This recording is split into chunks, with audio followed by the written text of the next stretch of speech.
வணக்கம். இது உங்கள் பிஜிஎம் செய்திகள்.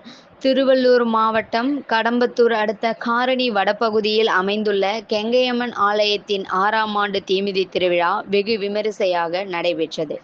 கடந்த வெள்ளிக்கிழமை 300க்கும் மேற்பட்ட பக்தர்கள் காப்பு கட்டி அம்மனுக்கு விரதம் இருந்து பம்பை உடுக்கை மேளதாளத்துடன் அருள்மிகு கெங்கையம்மன் 108 பால்குடம் எடுத்து மகா அபிஷேகமும் தீபாராதனையும் நடைபெற்றது. இதனையடுத்து அம்மனுக்கு கூழ்வாற்றி எல்லை தரிசனம் முடித்த நிலையில் காப்பு கட்டி விரதமிருந்த பக்தர்கள் 300க்கும் மேற்பட்டோர் பக்தியுடன் தீமிதித்து தங்களின் வேண்டுதலை நிறைவேற்றினர். மேலும் ஸ்ரீ கெங்கையம்மன் தீப ஆராதனை நடைபெற்ற நிலையில் அம்மன் வீதி உலா காட்சியும் நடைபெற்றது.